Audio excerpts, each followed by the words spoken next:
you feel like you have a lot of brain fog and you can't really focus, or you get stressed out and anxious a lot, there's a good chance because of your diet. I know this personally because whenever I was younger, and until I got like halfway through my like whole working out journey of like 6 years, so about 3 years ago really, I didn't start having a good diet until about then. My diet was horrible. I'm talking fast food multiple times a day, all kinds of sugar, ice cream, cookies, like anything you can name. I had like a huge sugar addiction, candy, and I still fall into it every now and then. So I'm not perfect, but whenever I was able to actually understand the importance of diet and I took it seriously, I never felt better in my life. A lot of my brain fog went away. I never really get stressed or anxious anymore. And I don't know, I'm living proof for myself that it works, and it's really important to lock in on, and it can really change your life. One of the main reasons is because of the connection from your brain to your gut. Your gut has a lot more importance and the impact on your brain than you actually realize, and most people don't even understand this. It's not taught often, which I don't understand why. It's actually really important, and it can really change your mood a ton if you actually have a good gut health. Whenever you eat a lot of highly processed foods and sugars and trans fats, it inflames your gut lining a lot. And whenever that happens, it causes a lot of bad things to leak into your bloodstream. And like trying to keep the science minimal, it messes with it disrupts a lot of the neurotransmitters in your gut, or that your gut produces. And it has a lot of impact on your mood and your brain functions. And an example of that is if you eat a lot of highly refined carbs, like for example, just sugary snacks and white bread, like things like that, it spikes your insulin levels and that inflammation occurs, which increases what I don't know how to pronounce it, it's called cytokine, something like that, but it increases that from inflammation, and that can cause severe like depression and anxiety, things like that, which obviously affect your mood. And avoiding those sugary things and highly processed carbs can help prevent that. And the fact that people don't understand how much food can help their mental health and just certain symptoms like that, it's amazing to me they don't teach it more often. And I mentioned the neurotransmitters too. And the thing is, 90% of serotonin, which is like the feel-good neurotransmitter, 90% of it's produced in your gut. So if you have poor gut health, you produce less of that. So on average, you're just gonna be living a less happy life. Or I don't want to say life, but you won't have that like feel-good chemical being produced as much. You're not gonna have that good feeling, like happy feeling, as often and as like intensely either. So basically, an unhealthy gut pretty much leads to depression. Not for everybody, but it can, because of the imbalance in serotonin levels and the other things I mentioned before. Like if you actually take the time to understand gut health and how to improve it, you just have a better mood in general. And then on top of all that, a poor diet also raises your cortisol levels, which is like the stress hormones. It's gonna make you more stressed out, and in turn, because a high cortisol will most likely lower your testosterone levels too. So if you're a guy who's very focused on your testosterone levels, focusing on this will likely raise them more because you're not going to have as much cortisol being made, so you'll have a higher testosterone level in turn.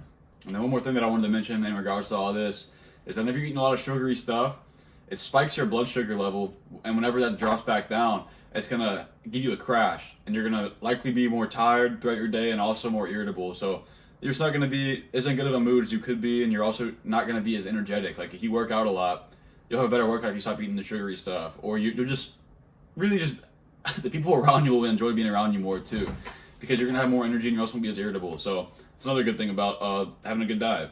So some foods that you can eat in regards to optimizing your mental health would be things like omega-3s, whole grains, and leafy greens, and also just being hydrated, things like that. And there's also supplements you can take. I know sea moss is really good for gut health. I was doing that whenever I was really focusing on mine. I want to get back to taking it again because it helps so much. It was like $50 a month, so it's not terrible, but I just stopped taking it for that reason. But things like that will really help you with that. And I know a lot of people don't understand what omega-3s necessarily are and where to find them. So to break it down for you, those can be found in things like salmon, mackerel, walnuts, flax seeds. There's a lot of things. You can look at it if you want to get more of that in your diet. Those are the ones off the top of my head. But those are linked to reduce symptoms of depression, and they also help the cognitive function in general, so it's good for your brain health overall, so it's good to have in your diet. The whole grains will improve your focus and mood, and whole grains are kind of self-explanatory. You can look it up if you need to, but it's going to be things like whole grain bread or quinoa and oats, things like that. I usually do oats for it or whole grain bread. That's my go-to, but whatever you like, just look up a list for it. If you want to add it to your diet, it's really simple and it's really good for your mood. Oh, and your focus. Leafy greens are just overall good for mood regulation, and they're just really healthy for your body too, so I definitely don't need to explain leafy greens. You understand what that is, like spinach, stuff like that, right? Now for dehydration, Being even slightly dehydrated can lower your mood a lot. It leads to a lot of stress. And I'm talking about just even being slightly dehydrated. It impairs your cognitive function, and it also increases your stress hormones, like cortisol. So aim for at least 8 cups a day. I try to get at least a gallon in. I just carry around this, like literally carry around this big old thing with me all day and try to get my gallon in. But you don't gotta do that. But it's worth it, in my opinion. I've been doing it for years now, and it's really changed the game for me. It helps me stay. I don't know. Honestly, it has made a change. I don't feel like going in detail on the change because it's been so long since I've been doing it. I don't really know the small details behind it, but it really does help a lot. But yeah, some steps you can take to improve your diet is to just gradually eat more healthy snacks, healthy foods, just gradually, like progressive overload with working out and everything. But if you try to cut it all out at once, it's most likely you're gonna kind of kick back into what you already eaten before, just out of convenience, and taking it all away at once is usually not the best for most people. It works good for me. I'm just a very extreme person. If I try to do it slow, I most likely won't do it. If I just cut it out quick and just try to get to a routine, works well for me. But most people, I understand, got to do it gradually. It'll help a lot doing it that way. And the last little tip I'm gonna give you is just to meal prep for consistency. Having it all just there for you, all you gotta do is heat it up. Makes it a lot easier for most people. I don't meal prep. I'm just to be honest. I do not meal prep. I cook it all every day, which kind of sucks, but I just hate the idea of taking like 4 hours out of my day and just cooking for the whole week. I hate cooking, so I'd rather just do it in small spurts rather than doing it all at once. But most people prefer doing it all at once to get it over with. They have all their meals for the week, and it's real convenient. Just heat it up, good to go. I don't know, it's a lot more convenient. I just don't like doing it, but if you want to give it a shot, go for it. But yeah, if you got any value from this video, appreciate you subscribe. Besides that, see you next one.